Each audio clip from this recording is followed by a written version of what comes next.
வெளிப்படுத்தின விசேஷம் 2ஆம் அதிகாரம். வெளிப்படுத்தல் 2ஆம் அதிகாரம் 7ஆம் வசனத்தை நான் வாசிக்கிறேன். ஆவியானவர் சபைகளுக்கு சொல்லுகிறதை காது உள்ளவன் கேட்க கடவன். ஜெயங்கொள்ளுகிறவனோ எவனோ அவனுக்கு தேவனுடைய பரதீசின் மத்தியில் இருக்கிற ஜீவ விருட்சத்தினுடைய கனியை புசிக்க கொடுப்பேன் என்று எழுது என்றார். அன்பின் ஆண்டவரே, இந்த ஆசீர்வதிக்கப்பட்ட வேலைக்காக உமக்கு நன்றி. இந்த வாசிக்கப்பட்ட வேத பகுதியை உம்முடைய கரத்திலே அடியான் ஒப்புக் கொடுக்கிறேன். அடியான் உள்ளத்திலே இந்த வார்த்தையை வைத்து இன்றைக்கு இந்த வார்த்தையை அக்கினியாகவும் உம்முடைய அடியானை அக்கினி ஜுவாலையாகவும் மாற்றி இன்றைக்கு இந்த வசனத்தின் மூலமாக நிறைவேற வேண்டிய எல்லா ஆவிக்குரிய சரீரத்துக்குரிய நன்மைகளும் உம்முடைய ஜனங்கள் மேல் பலிக்கும்படி தூரத்திலேயும் ஆண்டவரே இந்த ஆர்க் டிவி, லைஃப் டிவி, இன்னும் அநேக ஷெக்கினா டிவி, இந்த விதமான டிவிகள் மூலமாய் பார்த்து கொண்டிருக்கிறார்கள். அவர்கள் மேலும் உம்முடைய ஆசீர்வாதத்தின் பிரசன்னம் தங்கி உம்முடைய விடுதலை உண்டாவதாக ஆசீர்வதியும். இயேசுவின் நாமத்தில் பிதாவே, ஆமென். தேவனுடைய நாமத்துக்கு மகிமை உண்டாவதாக. இந்த வெளிப்படுத்தின விசேஷத்தில் இந்த 2ஆம் அதிகாரம் 3ஆம் அதிகாரத்தில் மிக முக்கியமாக சொல்லப்படுகிற ஒரு வார்த்தை சபைகளுக்கு தேவன் சொல்லுகிற செய்தி. கர்த்தருடைய நாமத்துக்கு மகிமை உண்டாவதாக. ஆண்டவராகிய இயேசு இந்த உலகத்திலே நம்மை மீட்கும்படியாக இந்த உலகத்துக்கு வந்தார். நமக்காக ஜீவனை கொடுத்து அவர் மரித்து உயிரோடு அவர் எழுந்து பரத்துக்கு சென்றார். அவருடைய சுவிசேஷத்தை சீடர்கள், அப்போஸ்தலர்கள் மிக தீவிரமாக இந்த உலகத்துக்கு அறிவித்தார்கள். அப்பொழுது யோவான் என்கிற ஒருவன், யோவான் அப்போஸ்தலன், இந்த சுவிசேஷத்தின் நிமித்தமாக அறிவித்த வசனத்தின் நிமித்தமாக அவர் பத்மு என்ற தீவுக்கு நாடு கடத்தப்படுகிறார். கர்த்தருடைய நாளிலே அவர் ஆவிக்குள்ளான போது அவர் திரும்பவும் ஒரு இயேசுவை எங்கே சந்தித்தார் என்று கேட்டார். 7 நட்சத்திரங்களை கைகளிலே ஏந்தி கொண்டு குத்துவிளக்குகள் மத்தியிலே உலாவுகிறவராக அவர் தேவனை தரிசிக்கிறார். சபை நடுவிலே உலாவுகிறவராக அவர் இயேசுவை தரிசிக்கிறார். இயேசு பரத்துக்கு போய் சிங்காசனத்திலே உட்கார்ந்தார் என்று வாசிக்கிற நமக்கு அவர் உலாவுகிற ஒரு இடமாக தேவனுடைய சபை காணப்படுகிறது. இதை அவர் காண்பித்து விட்டு அவர் எழுதுகிறார். 7 குறிப்பிட்ட சபைகளுக்கு, அந்த நாட்களிலே இருந்த 7 சபைகளுக்கு அவர் செய்திகளை அனுப்புகிறார். ஒவ்வொரு சபைக்கும் அவர் செய்தி அனுப்பும்போது அந்த சபையினுடைய தூதனுக்கு என்று எழுதுகிறார். அந்த தூதனுக்கு அனுப்புகிற செய்தியை யார் கேட்க வேண்டும் என்று சொன்னால், விசுவாசிகளில் யாருக்கு காது இருக்கிறதோ அவர்கள் எல்லாரும் கேட்க வேண்டும். காது இருக்கிற எல்லாரும் என்ன செய்யணும்? நல்லா கேட்கணும், வசனத்தை கேட்கணும். இந்த கேட்கிறவர்கள் அவர்கள் கேட்டது மாத்திரம் அல்ல, இந்த 7 சபைகளுக்கும் ஒரு சுருக்கமான செய்திகளை கொடுத்துவிட்டு எல்லா சபைகளுக்கும் முடிவுரையாக எழுதும்போது ஜெயம் கொள்ளுகிறவன் எவனோ? கேட்கிற எல்லாரும் இல்லை, சபை விசுவாசிகள் எல்லாரும் இல்லை, கேட்கிறவைகளிலே ஒருவர் இருக்கிறார்கள். அவர்கள் யார் என்றால் ஜெயம் கொள்ளுகிறவர்கள். இந்த ஜெயம் கொள்ளுகிறவர்களுக்கு நீங்கள் இந்த 7 சபைகளுக்கும் 7 வித்தியாசமான பிரதிபலன்களை தேவன் கொடுப்பதை நீங்கள் வாசிக்கலாம். முதலாவது சபைக்கு ஜீவ விருட்சத்தினுடைய கனி கொடுக்கப்படுகிறது. 2ஆம் சபைக்கு 2ஆம் மரணத்தின் சேதம் இல்லாமல் அவர்கள் காக்கப்படுகிறதாக சொல்லப்படுகிறது. 3வது சபைக்கு மன்னாவை தேவன் கொடுப்பதாக சொல்லுகிறார். 4வது சபைக்கு அதிகாரம் கொடுப்பதாக சொல்லப்பட்டிருக்கிறது. 5வது சபைக்கு வெண்வஸ்திரம் கொடுக்கப்படுவதாக சொல்லப்பட்டிருக்கிறது. 6வது சபைக்கு ஆலயத்தில் தூணாக நிறுத்துவேன் என்று சொல்லியிருக்கிறது. 7வது சபைக்கு சிங்காசனம் கொடுக்கப்பட்டிருக்கிறது. இவைகளெல்லாம் தனித்தனியாக எழுதப்பட்டிருந்தாலும் இந்த உலகத்திலே திருச்சபைகள் தனித்தனியாக பெயரிலே அழைக்கப்பட்டாலும் சபை என்று சொல்லுகிறது கிறிஸ்துவின் சரீரமாகிய சபை. அங்கே பரலோகத்திலே வரும்பொழுது எபேசு சபை என்றோ, சிமிர்னா சபை என்றோ, பிலதெல்பியா சபை என்றோ தனித்தனியாக வரப்போகிறது இல்லை. இந்த 7 ஆசீர்வாதங்களும் எல்லா திருச்சபைகளுக்கும் வைக்கப்பட்டிருக்கிறது என்பதை நீங்கள் அறிந்து கொள்ள வேண்டும். தேவனுடைய நாமத்துக்கு மகிமை உண்டாவதாக. நான் தாழ்மையாக விசுவாசிக்கிறேன், இந்த முதலாவது சபையாகிய எபேசு சபை ஜெயங்கொள்ளும் போது அதற்கு முதலாவது கொடுக்கப்படுகிற என்னவென்னு கேட்டிங்கன்னா, திருச்சபை ஜெயங்கொண்டு மேலே வரும்போது முதலாவது கொடுக்கப்படுகிறதற்கு என்னவென்று கேட்டால் ஜீவ விருட்சத்தினுடைய கனியை தேவன் கொடுப்பதாக வாக்கு பண்ணுகிறார். நாம் எல்லாருக்கும் நன்றாக தெரியும், இந்த வேத புஸ்தகத்தினுடைய முதலாவது புஸ்தகத்திலே, ஆதியாகமத்தின் புஸ்தகத்திலே தேவன் மனிதனை உண்டாக்கி அவனுக்காக ஏதேன் தோட்டம் என்ற ஒரு தோட்டத்தையும் உருவாக்கி அந்த தோட்டத்திலே நீ எல்லா கனிகளையும் நீ புசிக்கலாம் என்று சொல்லி ஆண்டவர் எல்லா கனிகளையும் அங்கே படைத்தார். ஆனால் ஒரே ஒரு கனியை விலக்கி வைத்தார். இந்த கனியை நீ புசிக்கிற நாளிலே நீ சாகவே சாவாய் என்று சொல்லி நன்மை தீமை அறியத்தக்க கனியை நீ புசிக்கிற நாளிலே சாகவே சாவாய் என்று சொல்லி தேவன் ஒரு கனியை வைத்தார். அதே வேளையில் அதே தோட்டத்திலே தேவன் ஜீவ விருட்சத்தினுடைய கனியையும் வைத்தார். அந்த கவனியங்கள் அநேகர் நினைக்கிறது, ஏன் ஆண்டவர் இந்த நன்மை தீமை அறியத்தக்க கனியையும் ஜீவ வைத்தார் சொன்னால், எல்லா கனியை பற்றி அங்கே பேர் எழுதலை, 2 கனியை பற்றி தான் எழுதியிருக்கிறது. ஒன்று அவனை சோதிப்பதற்காக, இன்னொன்று அவன் ஜெயம் எடுத்தால் கொடுக்கிறதுக்கு பரிசாக தேவன் வைத்திருந்தார்.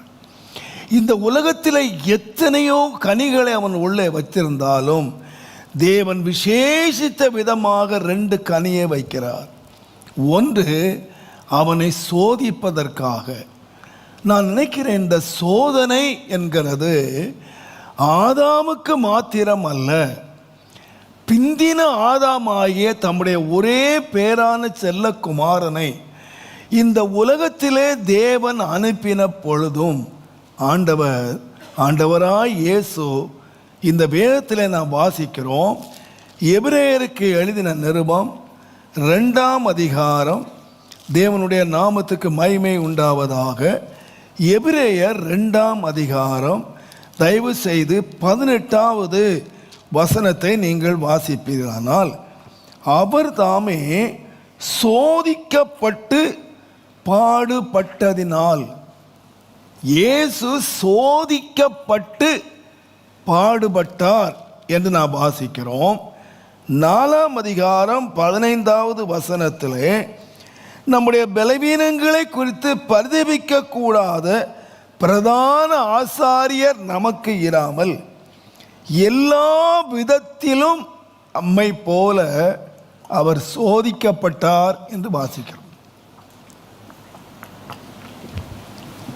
இப்ப இயேசு சிங்காசனத்தை சுதந்தரித்தார். இயேசு எப்படி ஜெயித்தான்னு கேட்டீங்கன்னா, அவரும் ஜெயம் எடுக்க வேண்டியதாக இருந்தது, அவரும் சோதிக்கப்பட வேண்டியதாக இருந்தது. அவர் தன்னுடைய ஊழியத்தை ஆரம்பிக்கும் முன்பதாக 40 நாள் அவர் உபவாசம் இருந்தபோது அவர் பிசாசினால் சோதிக்கப்படுவதற்காக அவர் வனாந்திரத்துக்கு கொண்டு போகப்பட்டார் என்று எழுதியிருக்கிறார்.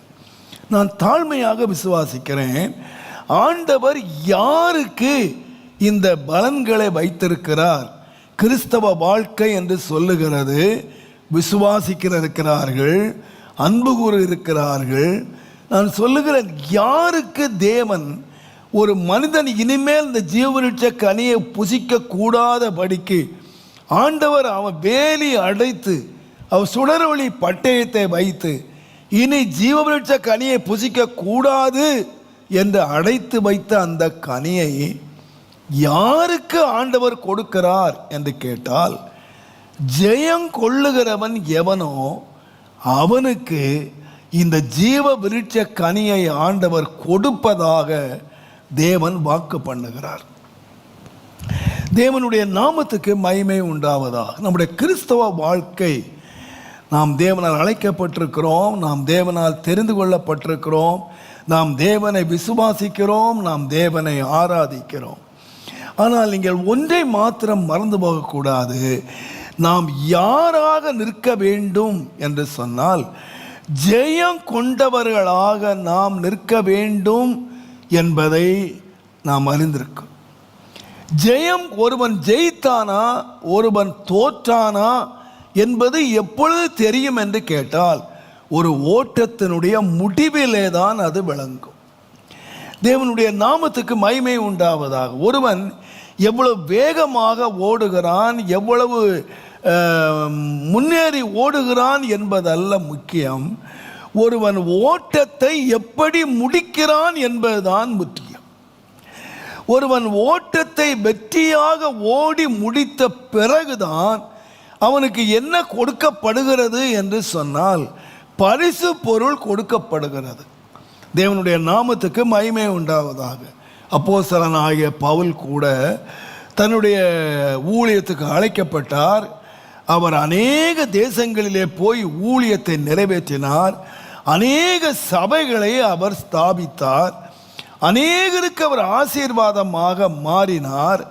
ஆனால் அவர் என்ன சொன்னார் என்று கேட்டால், கடைசியாக தன்னுடைய 2 தீமோத்தேயு நிருபத்தை எழுதும்போது சொன்னார், நான் என்னுடைய நல்ல ஓட்டத்தை நான் ஓடினேன், என்னுடைய ஓட்டத்தை நான் முடித்தேன், நல்ல போராட்டத்தை நான் போராடினேன், என்னுடைய விசுவாசத்தை நான் காத்து கொண்டேன், இது முதல் நீதியின் கிரீடம் எனக்கு வைக்கப்பட்டிருக்கிறது என்று சொன்னார். எப்போன்னு கேட்டிங்கன்னா, அழைக்கப்பட்ட பொழுதல்ல, ஊழியம் செய்த போதல்ல, பிரயாசப்பட்ட பொழுது அல்ல, அவருக்கு எப்போ கிரீடம் வைக்கப்பட்டது என்று கேட்டால், என் ஓட்டத்தை நான் வெற்றியாக ஓடி முடிச்சிட்டேன், என்னுடைய போராட்டத்தை நான் வெற்றியாக நான் முடிச்சிட்டேன், நான் வெற்றியாக நான் முடித்த பொழுதுதான் எனக்கு என்ன கிடைக்குதுன்னு கேட்டிங்கன்னா, அந்த ஜீவ கிரீடம், எனக்கு தேவன் எனக்கு அந்த கிரீடத்தை எனக்கு வைத்திருக்கிறார் என்று எப்போ சொன்னார்னு கேட்டிங்கன்னா, ஓட்டத்தை ஓடும்போதில்லை. ஆகையினாலே தான் அப்போஸ்தலர் 20ஆம் அதிகாரம் 24வது வசனத்தை நீங்கள் வாசிப்பீர்களானால், அவர் போகிற எல்லா இடங்களிலும் அவருக்கு கட்டுகளும் காவல்களும் வைக்கப்பட போது அவர் சொன்னார், என்னுடைய பிராணனை நான் அருமையாக எண்ண மாட்டேன்.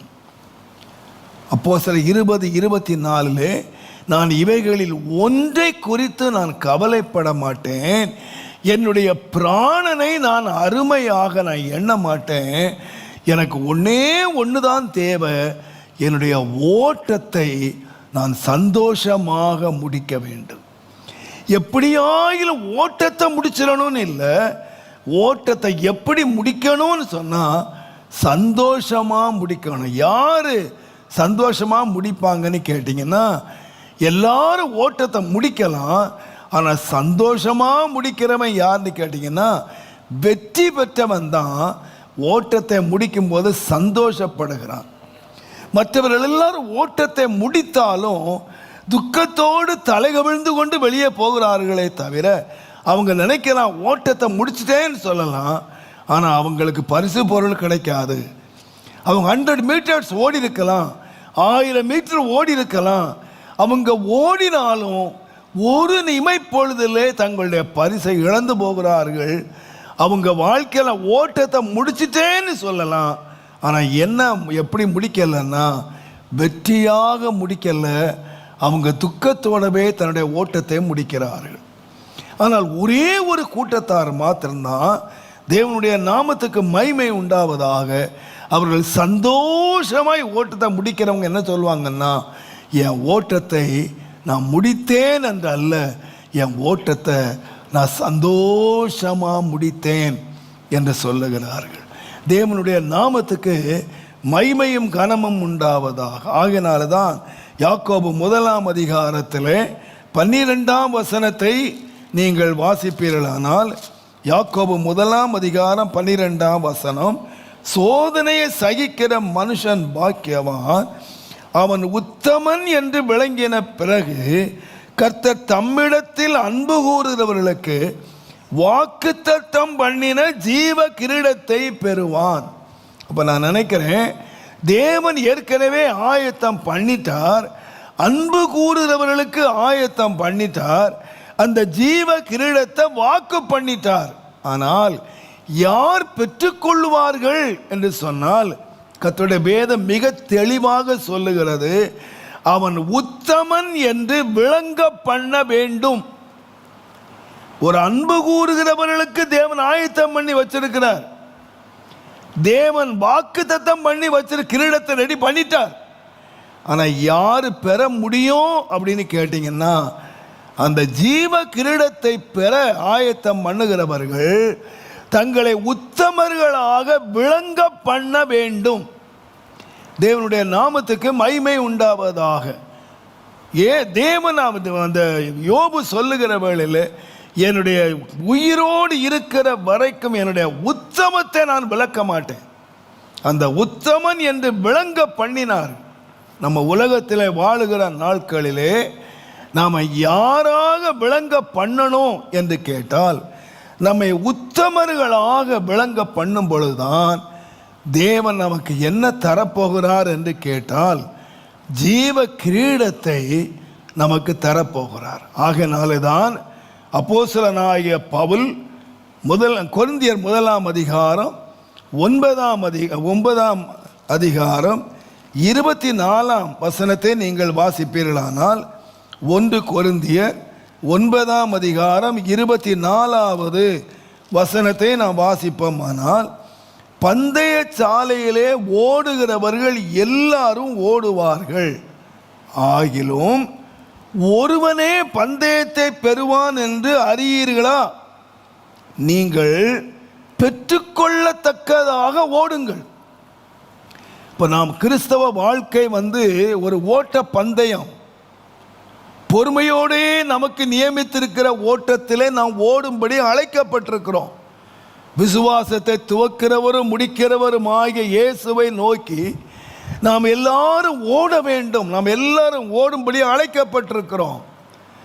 நாம் அழைக்கிற இந்த ஓட்ட பந்தயத்தில் எப்படி ஓட வேண்டும் என்று சொன்னால், வேதம் மிக திட்டமாக சொல்லுகிறது, எல்லாரும் ஓடலாம்ப்பா, எல்லாரும் ஓட்டத்தை ஆரம்பித்து ஓடிக்கிட்டு இருக்காங்க, ஆனால் நீங்கள் எப்படி ஓடுங்க என்று சொன்னால், பெற்றுக்கொள்ளத்தக்கதாக நீங்கள் ஓடுங்கள் என்று கர்த்தருடைய வேதம் சொல்லுகிறது. நான் சொல்லுகிறேன், நீங்களும் நானும் இந்த ஓட்ட பந்தயத்தை வெற்றிகரமாக ஜெயகரமாக நாம் ஓடி முடிக்கும் பொழுதுதான் கர்த்தர் நமக்காக அநேக ஆசீர்வாதங்களை வைத்திருக்கிறார் என்று சொல்லுது. நான் யோசித்து பார்த்தேன், நம்முடைய ஆண்டவர் கூட இந்த வெளிப்படுத்தல் 3ஆம் அதிகாரம் தயவு செய்து 21ஆம் வசனத்தை நீங்கள் வாசிப்பீர்களானால், வெளிப்படுத்தல் 3:21, நான் ஜெயம் கொண்டு என் பிதாவினுடைய சிங்காசனத்திலே அவரோடே கூட உட்கார்ந்தது போல. அப்போ இயேசு சிங்காசனத்தில் உட்கார்ந்தாராம். எப்படி சிங்காசனம் உட்கார்ந்தார்னு கேட்டிங்கன்னா, அவர் சிங்காசனத்துக்கு உரியவராய் இருந்தாலும் அவர் தான் ஜெயம் கொண்டதினாலே தான் எனக்கு சிங்காசனம் கொடுக்கப்பட்டது என்று சொல்லுகிறார். நான் ஜெயம் கொண்டேன் இந்த உலகத்துக்கு. ஆண்டவர் சொன்னார், நீங்கள் பயப்படாதீங்க, நான் உலகத்தை ஜெயித்தேன் என்று சொன்னார்.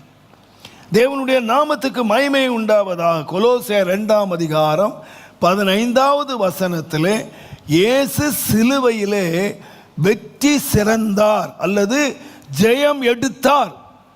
உலகம் நினைச்சது இயேசு சிலுவையிலே தோத்து போயிட்டார், இயேசுவை சிலுவையிலே கொண்டுட்டோம் அப்படின்னு நினைச்சாங்க. ஆனால் இயேசு சிலுவையிலே தோற்று போகல.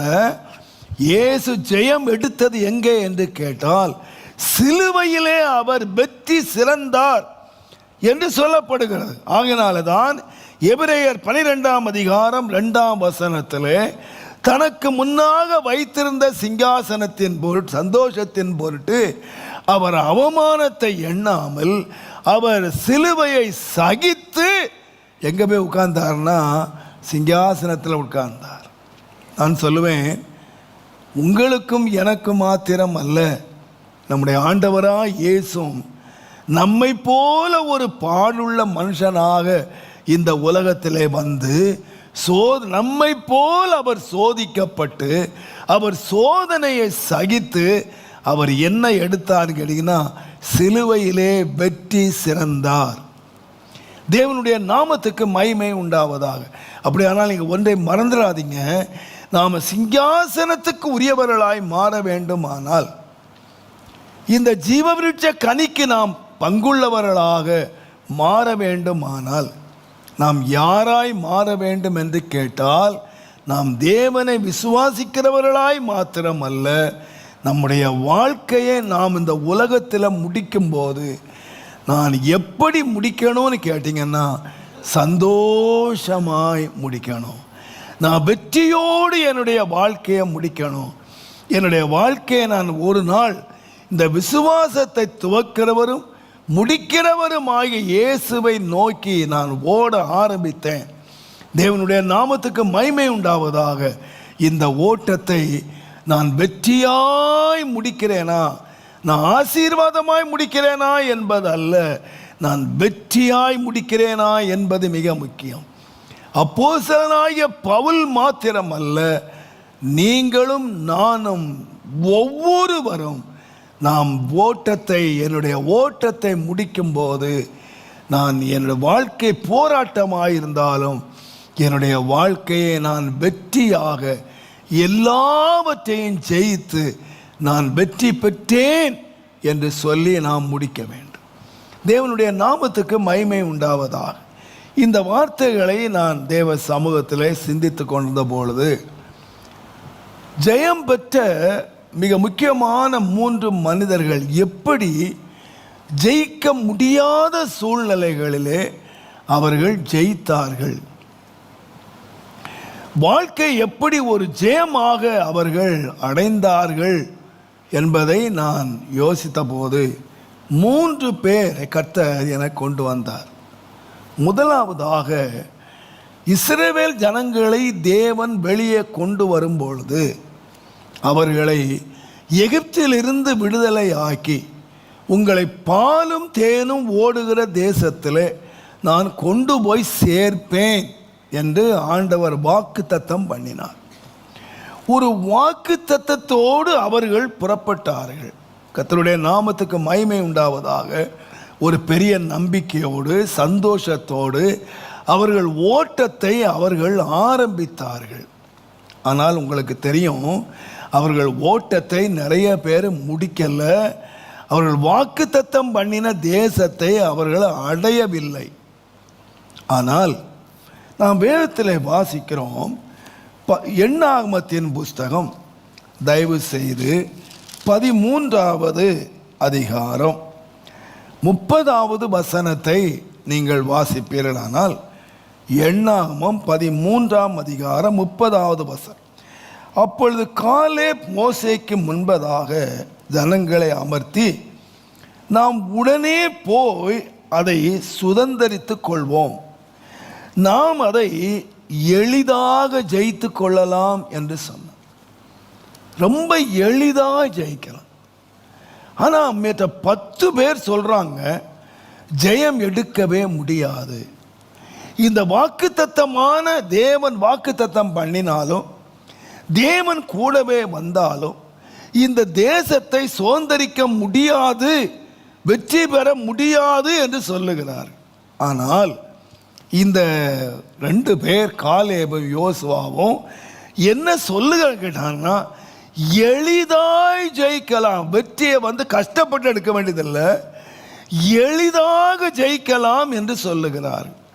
அவர்கள் ஜெயிப்பதற்கு என்ன வழி சொன்னார்கள் என்று கேட்டால், நீங்கள் எண்ணாகமத்தின் புஸ்தகம் 14ஆம் அதிகாரம் 8ஆம் வசனத்தை நீங்கள் வாசித்தீர்களானால், கர்த்தர் நம்மேல் பிரியமாய் இருந்தால் அந்த தேசத்திலே நம்மை கொண்டு போய் சேர்ப்பார், பாலும் தேனும் ஓடுகிற அந்த தேசத்தை நமக்கு கொடுப்பார்.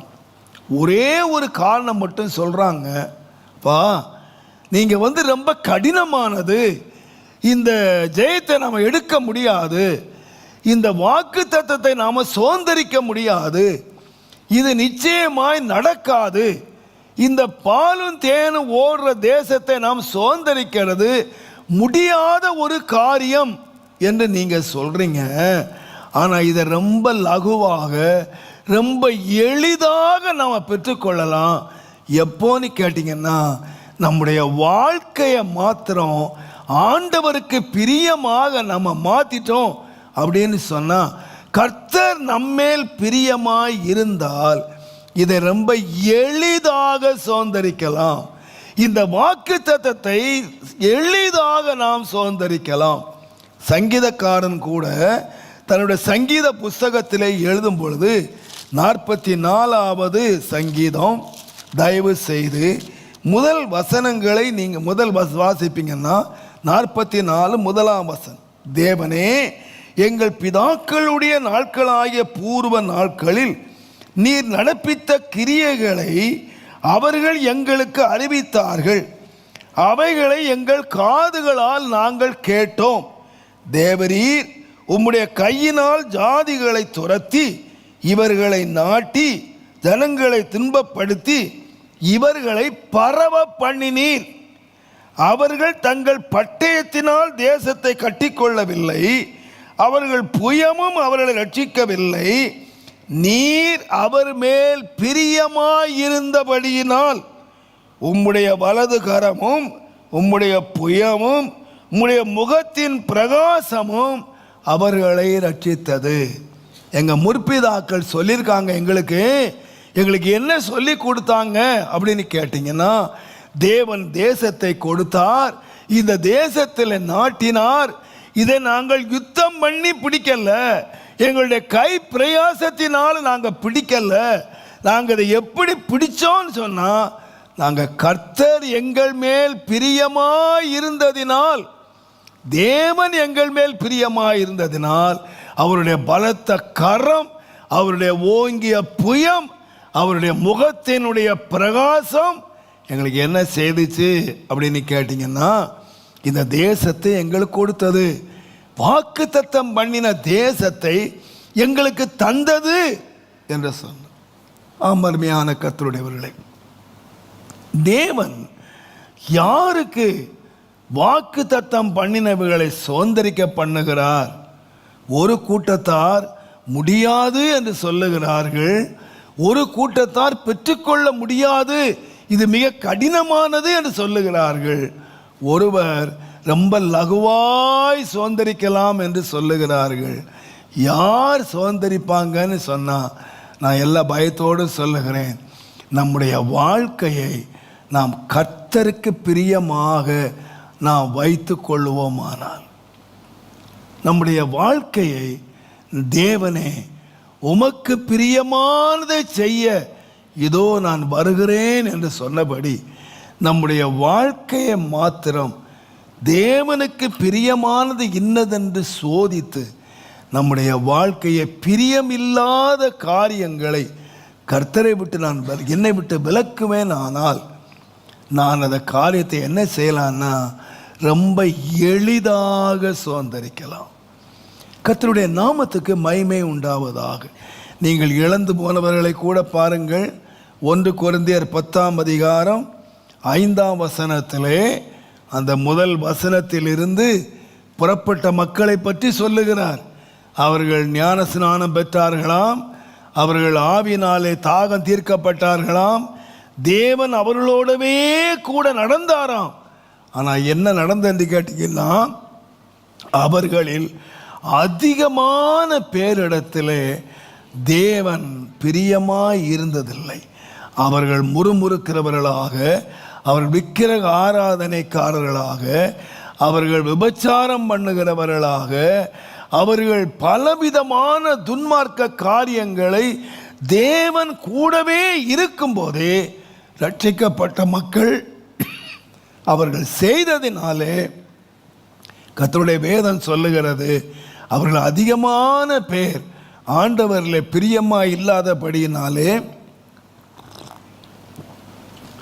அவர்கள் போய் சேர வேண்டிய இடத்திலே அவர்கள் சேரவில்லை. ஆகையினாலே தான் பரிசுத்தவான்கள் ஒரு ஜெபத்தை எப்பொழுதும் செய்தார்கள். பாருங்க, தேவனுடைய மனிதனாகிய மோசே அவர் தம்முடைய ஜனங்களை அழைத்து கொண்டு போகும் பொழுது 90ஆம் சங்கீதம் தயவு செய்து 17ஆம் வசனத்தை நீங்கள் வாசிப்பீர்களானால், ஆண்டவரே உம்முடைய பிரியம் எங்கள் மேல் இருப்பதாக என்று ஜெபம் பண்ணார். உம்முடைய பிரியம் எங்கள் மேல் இருப்பதாக. சங்கீதக்காரன் 143ஆம் சங்கீதம் 10ஆம் வசனத்திலே சொன்னார், உமக்கு பிரியமானதை செய்ய எனக்கு போதித்தருளும். எனக்கு ஒரு போதனை அவசியம். என்ன அவசியம்னா, ஆண்டவரே உமக்கு பிரியமானது இன்னது என்று நாங்கள் அறிந்து கொள்ளணும், எங்களுக்கு அதுக்கு போதியும். எபேசியர் 5ஆம் அதிகாரம் 1வது வசனத்திலே பவுல் சொல்லும்போது, நீங்கள் பிரியமான பிள்ளைகளைப் போல தேவனை பின்பற்றுகிறவர்களாய் இருங்கள். நீங்கள் பிள்ளைகளாய் மாத்திரமல்ல, பிரியமான பிள்ளைகள்.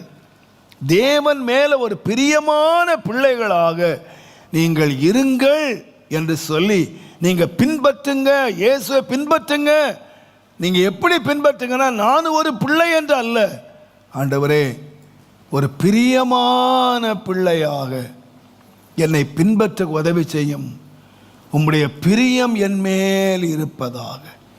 நான் சொல்லுவேன், இந்த காலத்தில் நாம் லகுவாக தேவன் நம்முடைய வாக்கு சுதந்திரிக்க வேண்டுமானால் தேவன் வாழுவதற்கு கொஞ்ச காலத்தை கொடுத்திருக்கிறார். இந்த மோசே ஜெபம் பண்ணும்போது சொல்லுகிறார், ஆண்டவரே எங்களுடைய ஆயுசு நாட்கள் 70 வருஷம், பலத்தின் மிகுதியினால் அது 80 வருஷமாக இருந்தாலும் அதனுடைய மேன்மைகள் எல்லாம் சஞ்சலமும் வருத்தமாகவே இருக்கிறது. நான் நினைக்கிறேன், ஆயுசு நாட்கள் வர வர குறைந்து கொண்டே போய்கொண்டே இருக்கிறது. நேற்றை கண்டவர்களை நாம் இன்றை காணவில்லை. நம்முடைய ஆயுசனுடைய முடிவு எப்பொழுது என்று நமக்கு தெரியாது. நம்முடைய கையிலே தேவன் வாழும்படியான கொஞ்ச காலத்தை தேவன் நமக்கு தந்திருக்கிறார்.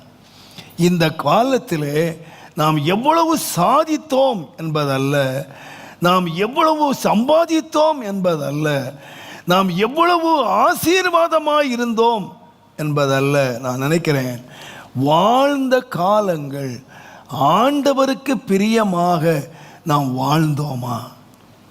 ஆண்டவருக்கு பிரியமாக, ஆண்டவர் என்னை பார்த்து என் பிரியமே நீ பூரண ரூபவதி, உன்னிலே பழுது ஒன்றுமே இல்லை என்று சொல்லத்தக்கதாக அந்த மணவாட்டியும் சொன்னாலே, நான் நேசருடையவள், அவருடைய பிரியம் என்மேல் இருக்கிறது என்று சொல்லத்தக்கதாக என்னுடைய வாழ்க்கை பிரியமாக, நான் கர்த்தருக்கு பிரியமாக என் வாழ்க்கையை நான் வைத்திருக்கிறேனா என்கிற கேள்வியை நாம் கேட்டு கர்த்தருக்கு பிரியமானது இன்னது என்று சோதித்து நாம் வாழ்க்கையை கர்த்தருக்கு பிரியமாய் வைத்துக்கொள்வோமானால், சாமுவேலை பற்றி எழுதும்போது அவன் கர்த்தருக்கும் அவன் மனுஷருக்கும் அவன் பிரியம் உண்டாக நடந்து கொண்டான் என்று எழுதியிருக்கிறது போல நம்முடைய வாழ்க்கை கர்த்தருக்கும் பிரியமாய் இருக்க வேண்டும், நம்முடைய வாழ்க்கை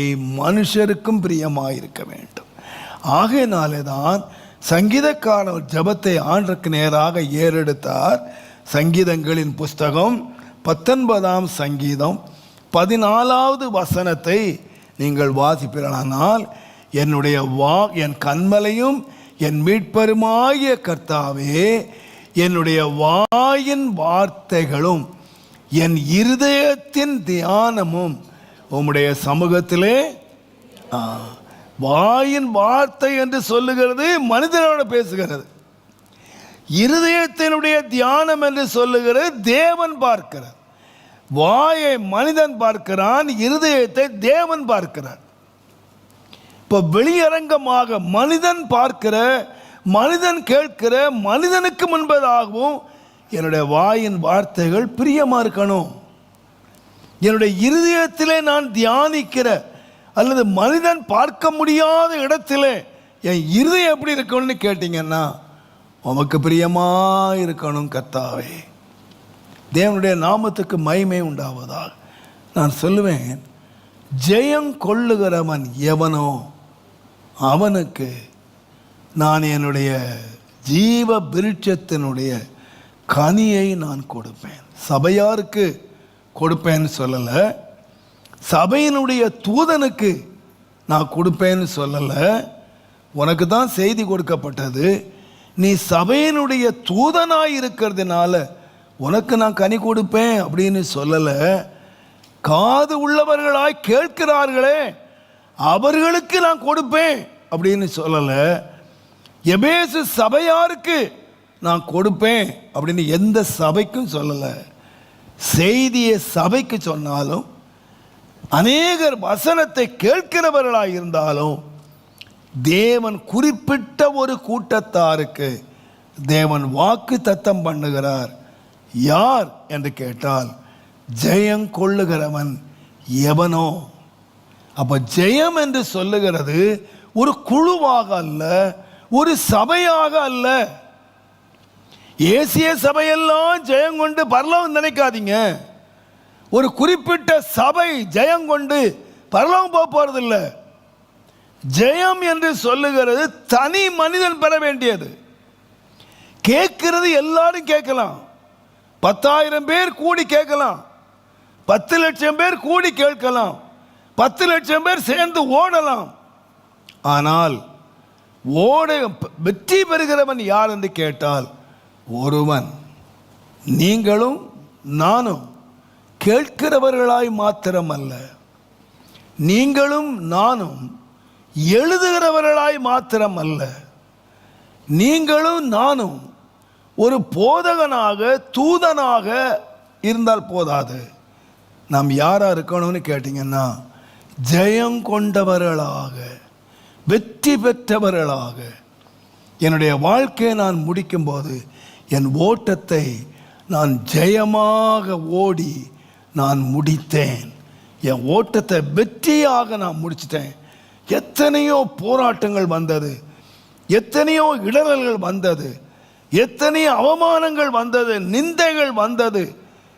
அந்த எல்லாவற்றையும் நான் தாண்டி அவமானத்தை எண்ணாமல் சகித்து என்னுடைய ஓட்டத்தை நான் வெற்றியாய் முடித்த இயேசுவை போல நான் சொல்லுவேன், நம்முடைய வாழ்க்கை வெற்றியாய் முடிய வேண்டுமானால் முதலாவது நம்முடைய வாழ்க்கை கர்த்தருக்கு பிரியமான வாழ்க்கை. எத்தனையோ காரியங்களை நான் சொல்லுவேன், எனக்கு இந்த பாயிண்டை மாத்திரம் நீங்கள் சொல்லி நான் முடிக்கிறேன். என் வாழ்க்கையை கர்த்தருக்கு பிரியமாய் வைத்துக் கொள்ளுங்கள். இரண்டாவது வெற்றி பெற்ற மனிதர்களை நீங்கள் கவனித்தீர்களானால், நாம் அடிக்கடி நினைக்கிறது போல தானியேலின் புஸ்தகம் 3ஆம் அதிகாரம்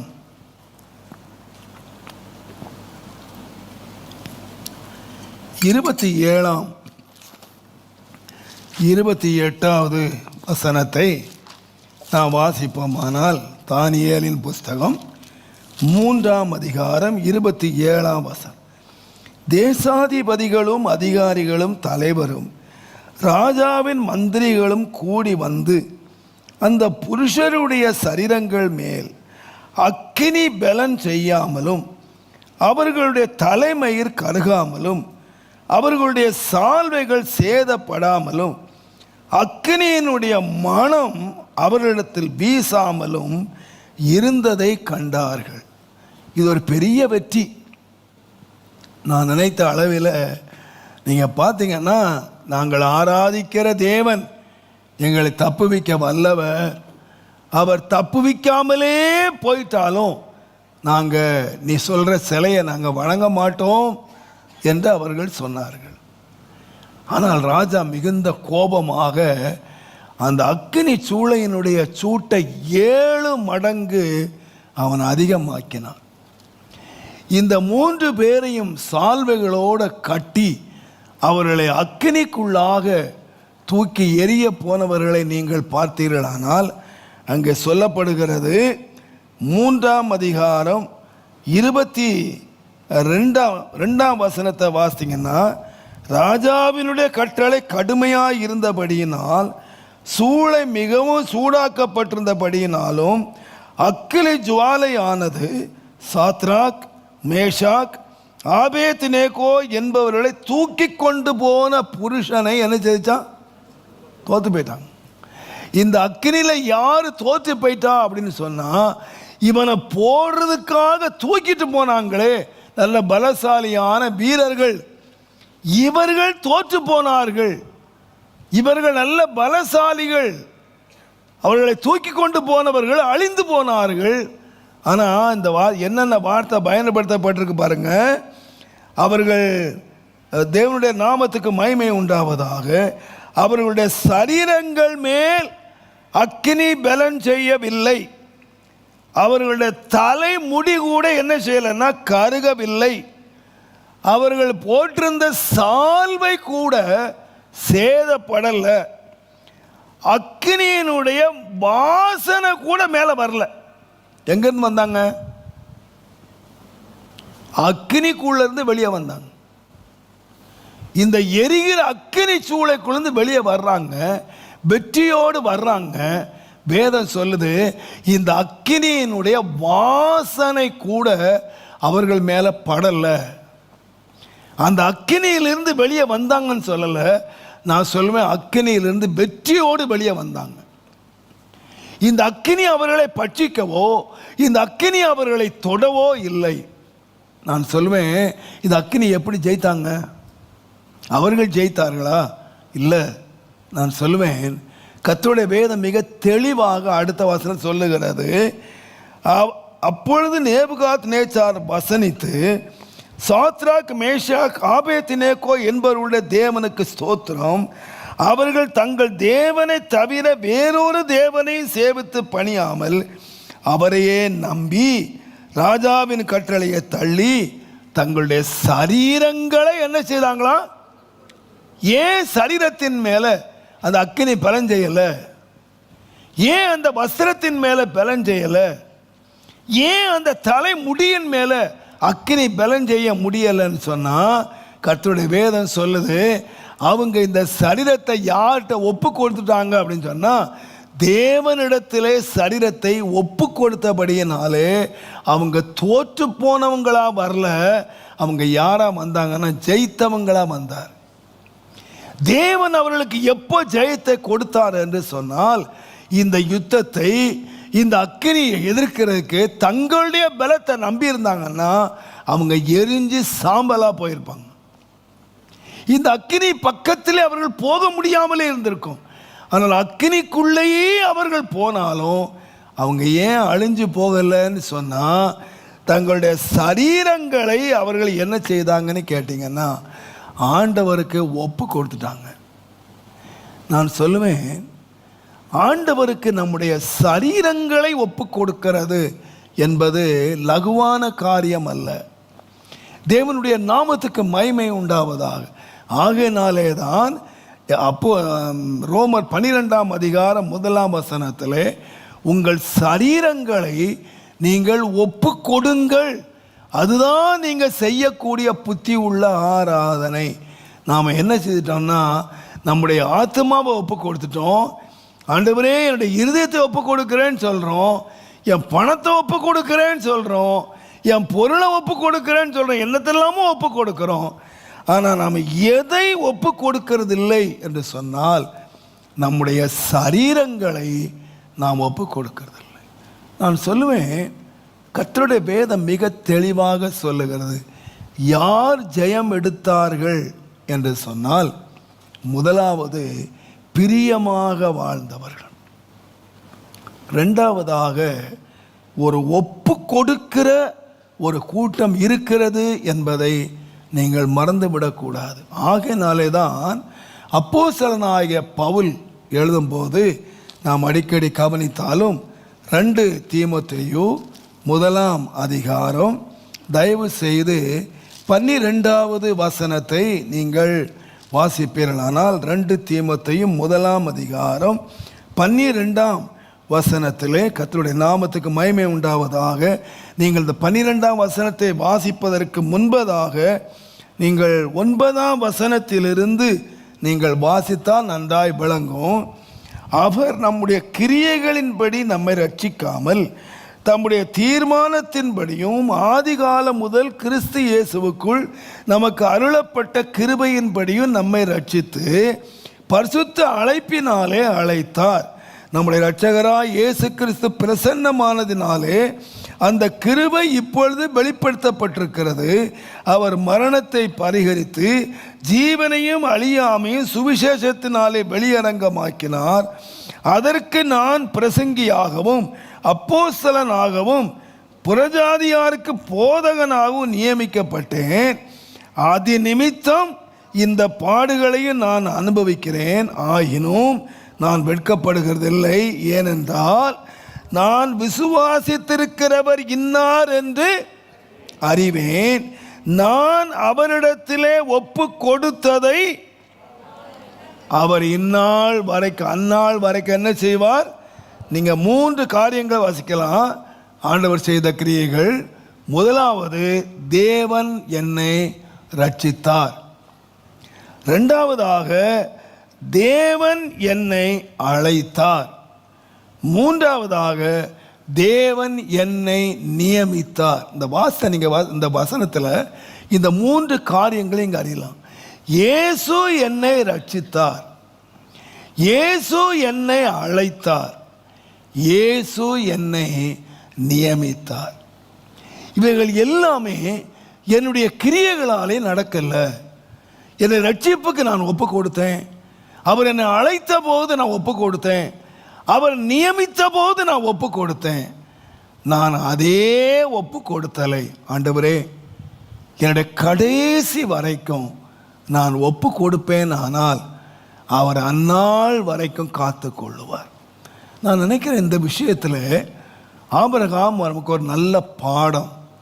நீங்கள் எபிரேயர் புஸ்தகத்தை நீங்கள் வாசிப்பீர்களானால், எபிரேயர் 11ஆம் அதிகாரம் தயவு செய்து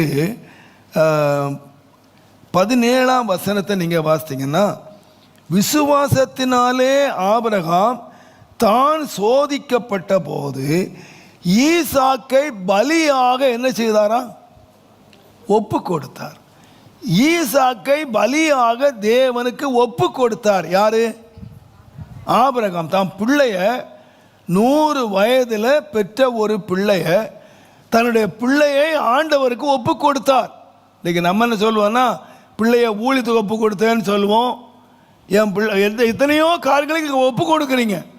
ஆனால் பிள்ளை எதுக்கு ஒப்பு கொடுத்தான்னு கேட்டிங்கன்னா, வெட்டுறதுக்கே ஒப்பு கொடுத்தான், கொலை செய்கிறதுக்கு, பலிக்கு ஒப்பு கொடுத்தான். ஏன் ஒப்பு கொடுத்தான்னா, அந்த ஒப்பு கொடுத்தலே என்ன இருக்குன்னு கேட்டிங்கன்னா விசுவாசம் இருக்குது. விசுவாசத்தினால ஒப்பு கொடுத்தாரா.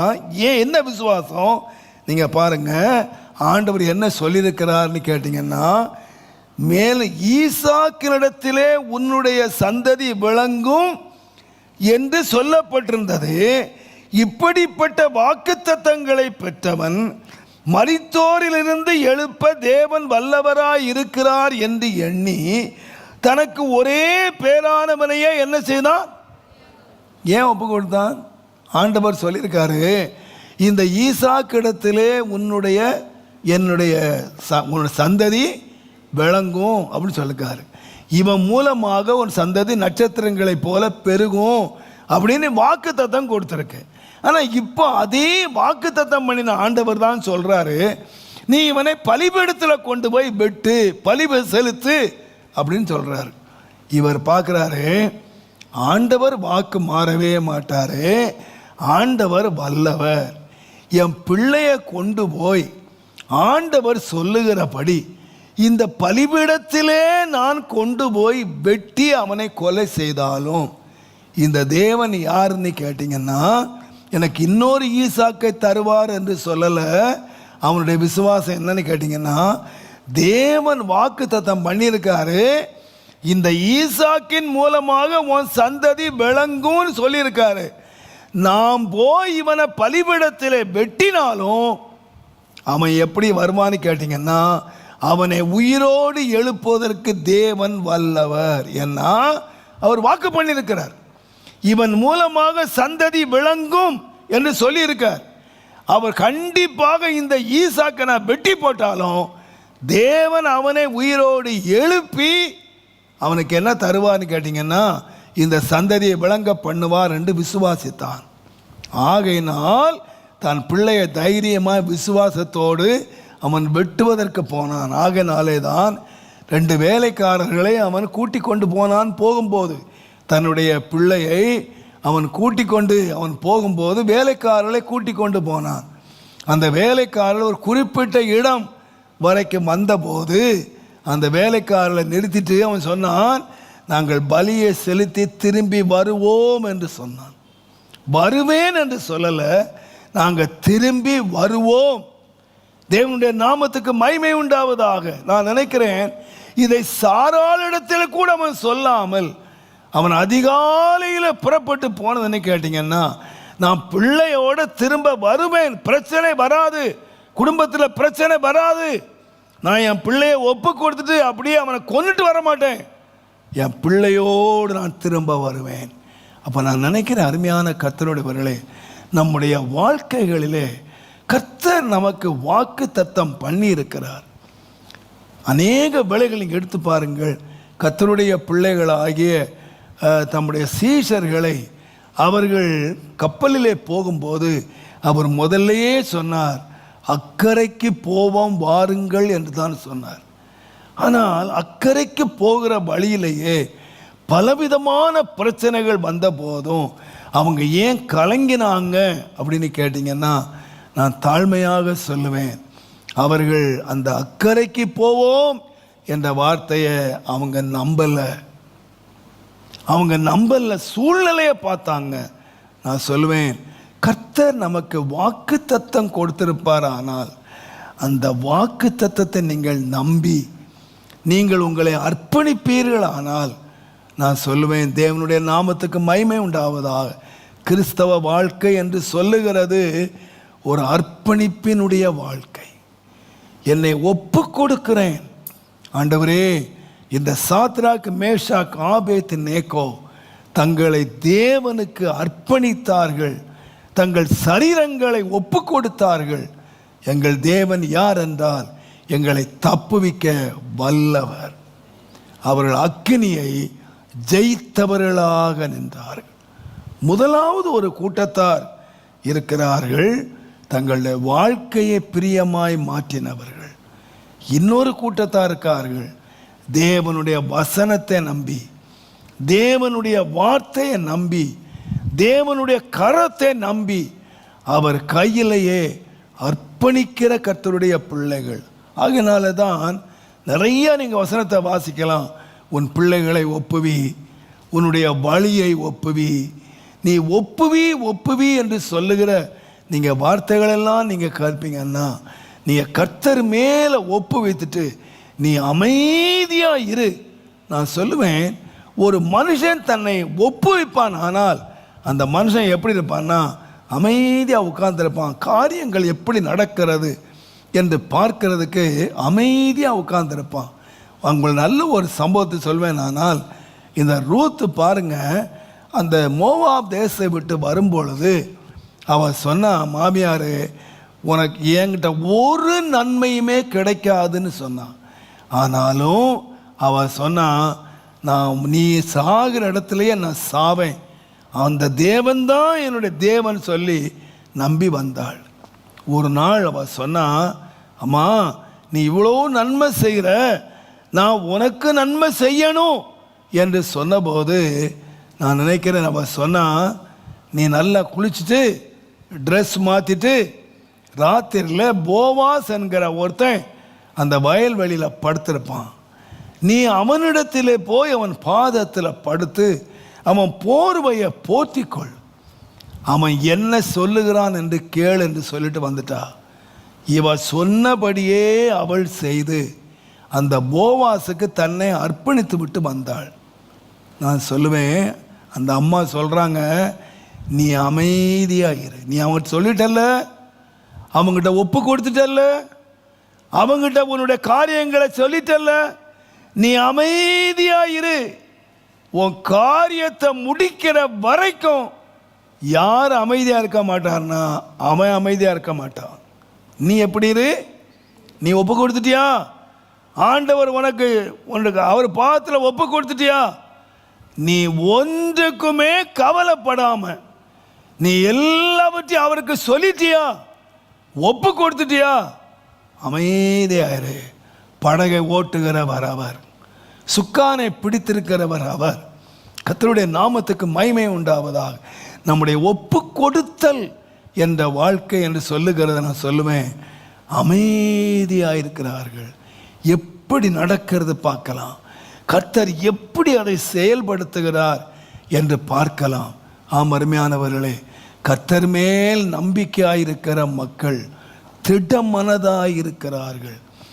சீயோன் பர்வதத்தை போல அவர்கள் அசையாமல் இருக்கிறார்கள் என்று சொன்னால், நீங்கள் கர்த்தருக்கு ஒப்பு கொடுத்தீர்கள், ஆனால் நீங்கள் ஒரு நாள் என்ன செய்ய மாட்டீங்கன்னா கலங்கவே மாட்டீங்க. நீங்கள் ஒரு நாள் என்ன செய்ய மாட்டீங்கன்னா அக்னியை கண்டோ எதை கண்டோ நீங்கள் கலங்கவே மாட்டீங்க. ஏனென்றால் நம்மை நடத்துகிறவர் கர்த்தர் நிச்சயமாய் நம்ம அக்கறை கொண்டு போய் சேர்ப்பார். ஆகையினாலே தான் அக்னி நடுவில் நடந்தாலும், நீ தண்ணீரை கடந்தாலும், எதை கடந்தாலும் நீ பயப்படாத, நான் அந்த இடத்துல இருக்கிறேன், நான் உன்னோடு இருக்கிறேன், நீ பயப்படவே பயப்படாத. அருமையான கர்த்தருடையவர்களே, நாம் உண்மையாக ஆண்டவர்கிட்ட ஒப்பு கொடுத்திருக்கிறேன் என்று நான் சொல்வேன். ஆனால் அதனுடைய அடையாளம் என்ன என்று சொன்னால், நான் பயப்படவே மாட்டேன், நான் கலங்கவே மாட்டேன். அவரிடத்திலே ஒப்பு கொடுத்ததை கர்த்தர் அந்நாள் வரைக்கும் என்ன செய்வார்னா காத்து கொள்வார், கடைசி வரைக்கும் என்னை நடத்துவார். கர்த்தருடைய நாமத்துக்கு மகிமை உண்டாவதாக. உன் பிள்ளைகளை என்னிடத்திலே ஒப்புவி, உன்னுடைய பாரத்தை என்னிடத்திலே ஒப்புவி, உன் வழியை ஒப்புவி, நீ அவர் மேல் நம்பிக்கையாயிரு, திட நம்பிக்கையாயிரு.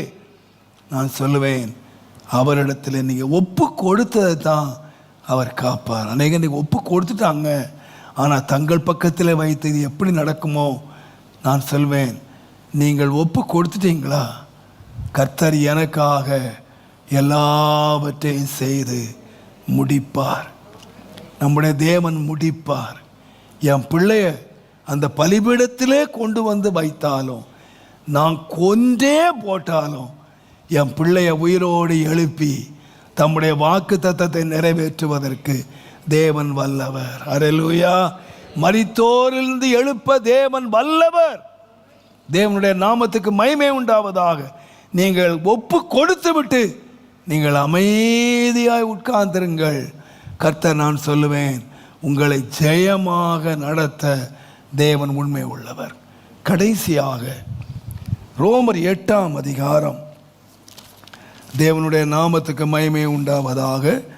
ரோமர் 8ஆம் அதிகாரம் 35ஆம் வசனத்திலிருந்து நாம் வாசிப்போமானால், ரோமர் 8ஆம் அதிகாரம் 35லேருந்து பாருங்க. உமது நிமித்தம் எந்நேரமும் கொல்லப்படுகிறோம், அடிக்கப்படும் ஆடுகளைப் போல எண்ணப்படுகிறோம் என்று எழுதியிருக்கிறபடி நேரிட்டாலும் கிறிஸ்துவின் அன்பை விட்டு நம்மை பிரிப்பவன் யார்? உபத்திரவமோ, வியாகுலமோ, துன்பமோ, பசியோ, நிர்வாணமோ, நாச மோசமோ, பட்டயமோ, இவை எல்லாவற்றிலேயும் நாம் நம்மில் அன்பு கூறுகிறவராலே முற்றிலும் யாரா இருக்கிறோம்?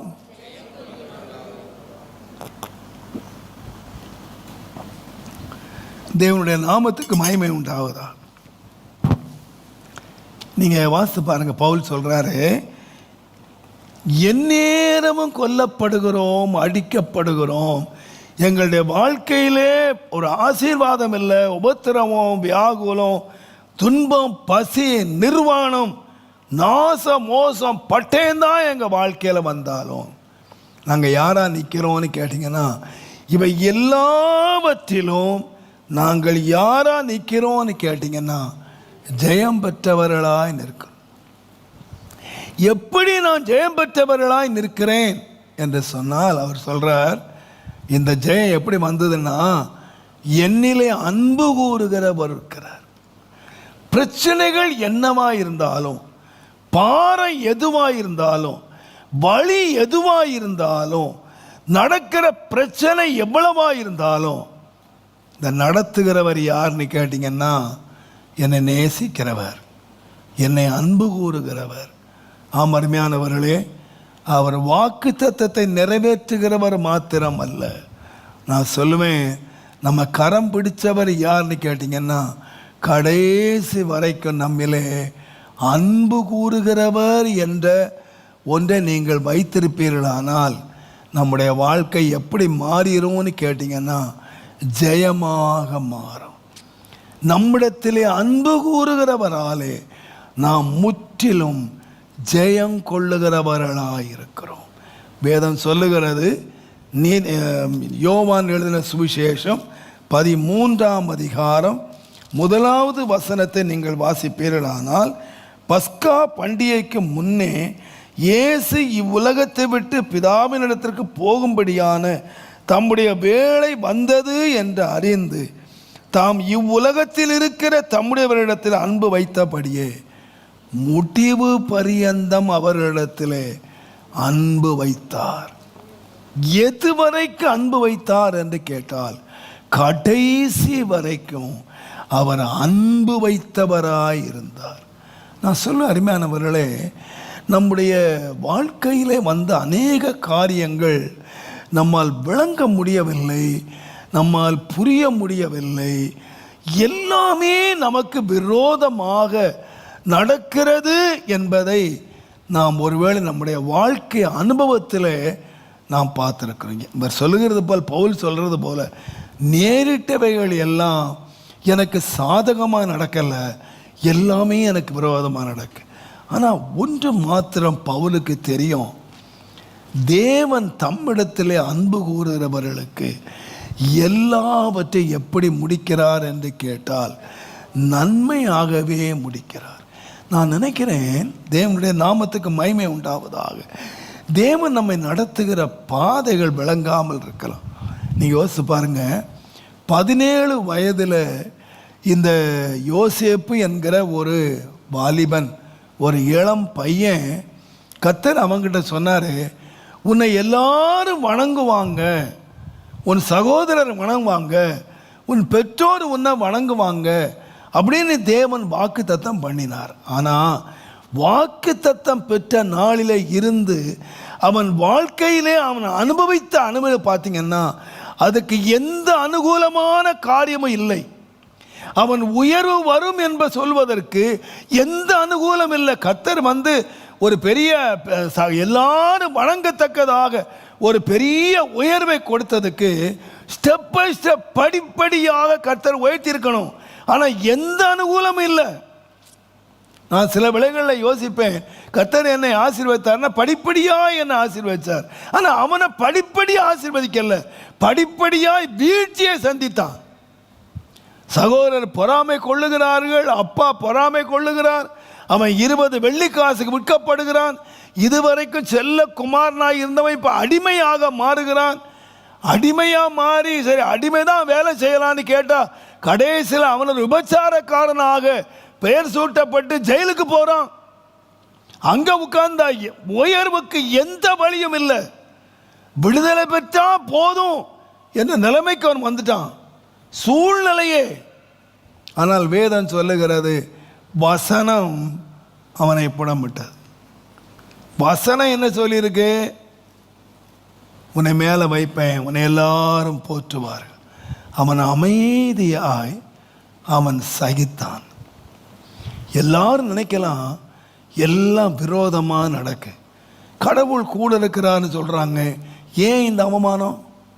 கடவுள் கூட இருக்கிறான்னு சொல்கிறாங்க, ஏன் இந்த பொய்யான குற்றச்சாட்டு? கடவுள் கூட இருந்தால் அந்த பொய்யான குற்றச்சாட்டு வருமா?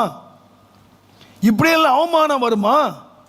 நாம் நினைக்கிற கடவுள் கூட இருந்தால் அப்படியே செழுமை எல்லாம் ஆசை வந்திருக்கிறோம்.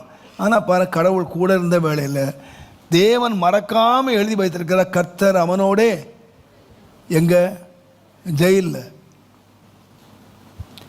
தேவன் கூட இருந்தார். எங்க? போத்திபார் வீட்டில்.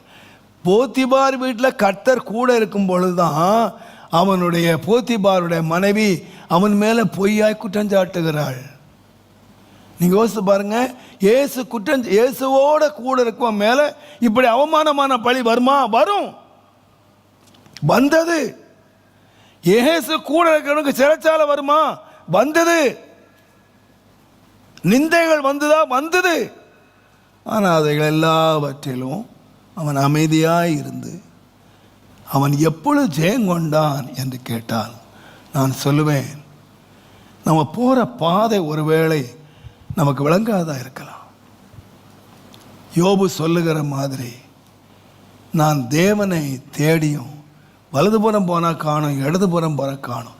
ஆனால் ஒன்று மாத்திரம் நல்லா தெரியும் எனக்கு, நான் போகிற பாதையை கர்த்தர் அறிவார்.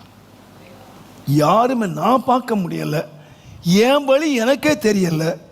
என்னை நடத்துகிறவரை தேடுறேன், அவரையும் காண முடியலை. ஆனால் ஒன்று மாத்திரம் தெரியும், என்னை அன்பு கூறுகிறவர், நான் போகிற பாதையை கர்த்தர் அறிவார். அந்த பாதையை ஒப்பு கொடுத்தாங்க. என்னை நேசிக்கிற ஒருத்தர் இருக்கார், என் மீட்பர் உயிரோடு இருக்கிறார், அவர் என்னை நிச்சயமாய் ஜெயம் எடுக்க பண்ணுவார். நான் நினைக்கிற அருமையான கர்த்தருடையவர்களே, இன்றைக்கு நான் உங்களுக்கு சொல்லுகிறேன், நீங்கள் போகிற பாதை உங்களுக்கு புரியாமல் இருக்கலாம். நீங்கள் போகிற பாதை புரியாது மாத்திரமல்ல, நீங்கள் நினைத்ததுக்கும் நீங்கள் ஜெபிச்சதுக்கும் நேர் விரோதமாக இருக்கலாம். ஆண்டவர் அந்த பவுலை அழைக்கும் போது நான் தெரிந்து கொண்ட பாத்திரம்னு சொன்னார். ராஜாக்களுக்கு முன்பதாக நிற்பதற்கு நான் தெரிந்து கொண்ட பாத்திரம். ஆனால் அந்த தெரிந்து கொண்ட பாத்திரம் போன வழியை பாருங்க.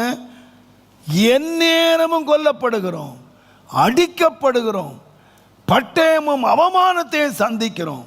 யாருக்கு வந்தது? தெரிந்து கொண்ட பாத்திரம். ஆனால் அந்த தெரிந்து கொண்ட பாத்திரத்துக்கு ஒன்று தெரியும், நாம் விரும்பாத எனக்கு விரோதமான காரியங்கள் சம்பவித்தாலும் என்னை அன்பு கூறுகிறவர் மாத்திரம் என்னை ஜெயமாய் முடிய பண்ணுவார். அல்லேலூயா. நான் சொல்லுவேன், இந்த அருமையான காலை வேளை நீங்கள் போகிற பாதை, உங்கள் வாழ்க்கையில் நடக்கிற சம்பவங்கள் உங்களுக்கு புரியாதா இருக்கலாம். ஆனால் உங்களை அழைத்தவர், உங்களை நியமித்தவர், உங்களை ரட்சித்தவர், உங்களை தெரிந்து கொண்டவர் அவர் யார் என்று கேட்டால் அவர் அன்புள்ளவர். அவர் அன்புள்ளவர் என்பதை மாத்திரம் நீங்கள் தெரிஞ்சுக்குவீங்கன்னா என்ன பாதையிலே கர்த்தர் கடந்து போனாலும் அந்த பாதை எப்படி முடியும்னு கேட்டிங்கன்னா நன்மையாய் முடிய பண்ணுவார். ஆகையினால் தான் வேதம் சொல்லுகிறது, கர்த்தருடைய நாமத்துக்கு மகிமை உண்டாவதாக. அவரிடத்தில் தேவனால் அழைக்கப்பட்டவர்களாய் அவரிடத்திலே அன்பு கூறுகிறவர்களுக்கு சகலமும், ஒன்று இல்லை ரெண்டு இல்லை, நம்முடைய வாழ்க்கையிலே நடக்கிற எல்லாமும் சகலமும் நன்மைக்கு ஏதுவாக தேவன் ஆயத்தம் பண்ணி வைத்திருக்கிற நன்மைக்கு நேராக நம்மை நடத்துகிறது எழுதப்பட்டிருக்கிறது. தேவன் நம்மை நடத்துகிறார். எதற்கு நேராக? என்னை நன்மையாய் முடிய பண்ணுவார். அல்லேலூயா. நம்ம எல்லாரும் கண்களை மூடுவோம். ஆண்டவரே, ஜெயங்கொள்ளுகிறவன் எவனோ அவனுக்கு நான் ஜீவ விருட்சத்தினுடைய கனியை நான் கொடுப்பேன். எப்படி ஜெயங்கொண்டார்கள்? தம்முடைய வாழ்க்கையை ஒரு காலத்தில் நமக்கு பிரியமாக நாம் வாழ்ந்தோம், மற்றவர்களுக்கு பிரியமாக நாம் வாழ்ந்தோம், எனக்கு பிரியமாய் சம்பவிக்க வேண்டும் என்று வாழ்ந்தோம். ஆனால் இன்றைக்கு என்னுடைய வாழ்க்கை ஆண்டவரை எனக்கு பிரியமாய் இருக்கிறதோ இல்லையோ, உமது பிரியத்தை செய்ய நான் இதோ வருகிறேன். உம்முடைய பிரியம் என் மேல் இருக்கட்டும். ஆண்டவரே, ஆண்டவரே, இந்த சரீரம் உம்முடையது. இந்த சரீரத்தில் வாக்கு பண்ணியிருக்கிறீர், ஏராள வாக்கு தத்தங்களை பண்ணியிருக்கிறீர். இதை நிச்சயமாய் நிறைவேற்ற வல்லவர். நான் முற்றிலும் உம்முடைய கரத்திலே என்னை அர்ப்பணித்து விடுகிறேன் கர்த்தாவே. இயேசுராஜா, என் வாழ்க்கையில் நான் நினச்ச காரியங்கள் நடக்கலை, எல்லாம் எனக்கு விரோதமாய் நடக்குது. ஆனால் எனக்கு ஒன்று மட்டும் தெரியும், நீர் என்னிலே அன்பு கூறுகிறீர். கடைசி வரைக்கும் உம்முடைய அன்பு மாறாத ஆண்டவரே. எல்லாருடைய அன்பு மாறலாம்ப்பா. புருஷனுடைய அன்பு மாறலாம், மனைவியினுடைய அன்பு மாறலாம், பிள்ளைகளுடைய அன்பு மாறலாம். என்னை அழைத்த உம்முடைய அன்பு மாத்திரம் மாறவே மாறாதப்பா. அந்த அன்புக்கு நான் என்னை முற்றிலுமாய் ஒப்பு கொடுக்கிறேன் ஐயா. என்ன வந்தாலும் நம்போவே, என் நேசமேட்பரை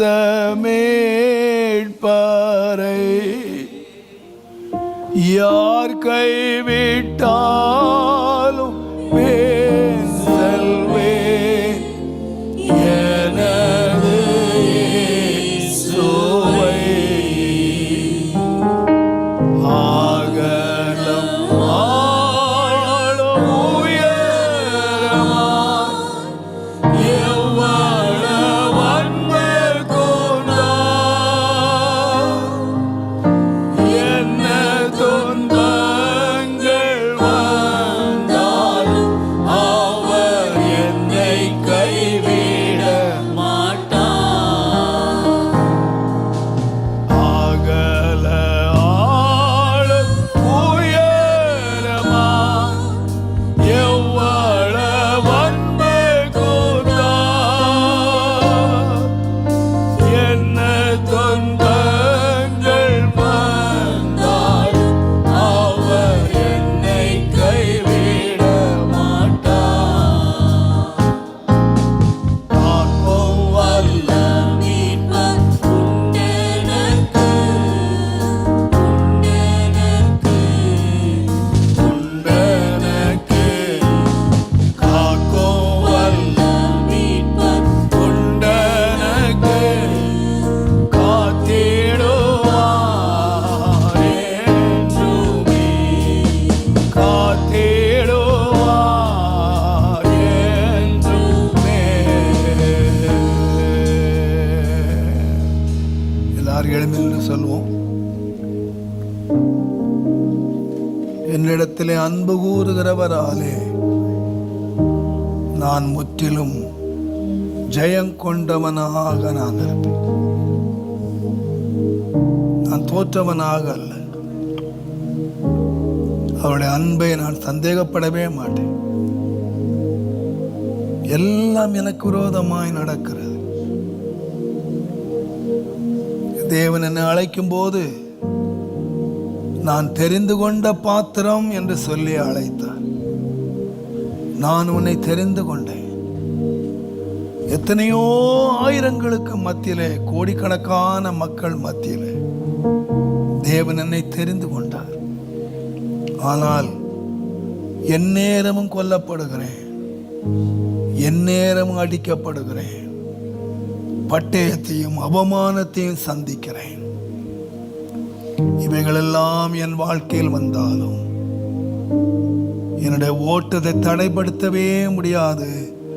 நான் ஜெயம் கொண்டவனாய் நிற்பேன். ஏனென்றால் அவர் என்னை நேசிக்கிறார். இயேசு என்னை நேசிக்கிறார். இயேசு என்னிலே அன்பு, மாறாத அன்பை அவர் வைத்திருக்கிறார். அவருடைய கரத்திலே முற்றிலும் ஒப்பு கொடுத்து, ஆண்டவரே, முழுமையாக உம்முடைய கரத்திலே நான் என்னை வைத்து உம்மை நம்புவேன். ஆண்டவரே, உம்மை நம்புவேன். அன்பின் ஆண்டவரே, உம்முடைய பிள்ளைகளை உம்முடைய அன்பான கரத்திலே அர்ப்பணிக்கிறேன். எங்களுடைய வாழ்க்கை ஒருவருடைய வாழ்க்கையாயிலும் தோற்று போன வாழ்க்கையாக, சோர்ந்து போன வாழ்க்கையாக, தளர்ந்து போன வாழ்க்கையாக அல்ல. எங்கள் வாழ்க்கை எல்லாம் ஜெயமுள்ள வாழ்க்கையாக, எங்கள் ஓட்டத்தை நாங்கள் ஜெயமாய் ஓடி முடிப்பதற்கு எங்களை அழைத்த தேவன் எங்கள் ஓட்டத்தை வெற்றியாய் முடிய பண்ணுவீர் என்ற மனதார நம்பி உம்முடைய கரத்திலே நாங்கள் எங்களை அர்ப்பணிக்கிறோம். உம்முடைய மாறாத அன்பினால் ஆண்டவரே, நீர் எங்களை நேசித்து நாங்கள் உமக்கு பிரியமாய் நாங்கள் வாழ்ந்து உம்முடைய சமூகத்திலே வந்து சேர கிருபையாய் எங்களை ஆயத்தப்படுத்தும், பரிசுத்தப்படுத்தும், பலப்படுத்தும். இயேசுவின் நாமத்தில் பிதாவே. நம்முடைய கர்த்தராகிய இயேசு கிறிஸ்துவின் கிருபை, பிதாவாகிய தேவனுடைய அன்பும், பரிசுத்த ஆவியானவருடைய அந்நியோன்ய ஐக்கியமும், சமாதானமும், பாதுகாப்பும், வழி நடத்தலும் நம்முடைய ஆண்டவராகிய இயேசுவின் வருகை மட்டும் நம் அனைவரோடும் இருப்பதாக. ஆமென். என் ஆத்துமாவே, என் முழு உள்ளமே அவருடைய பரிசுத்த நாமத்தை ஸ்தோத்திரி. என் ஆத்துமாவே கர்த்தரை ஸ்தோத்திரி. கர்த்தர் செய்த சகல உபகாரங்களை மறவாது, அவன் அக்கிரமங்கள் எல்லாவற்றையும் மன்னித்து நோய்களை எல்லாம் குணமாக்கி பிராணனை அழிவுக்கு விலைக்கு மீட்டு கிருபையினால் இரக்கங்களினால் முடிசூட்டி நன்மையினால் வாய் கழுகுக்கு சமானமாய் வயது திரும்ப வாழ வயது போலாகிறது. ஆமென். Praise the Lord. கர்த்தர் உங்களை ஆசீர்வதிப்பார். கர்த்தர் உங்களோடு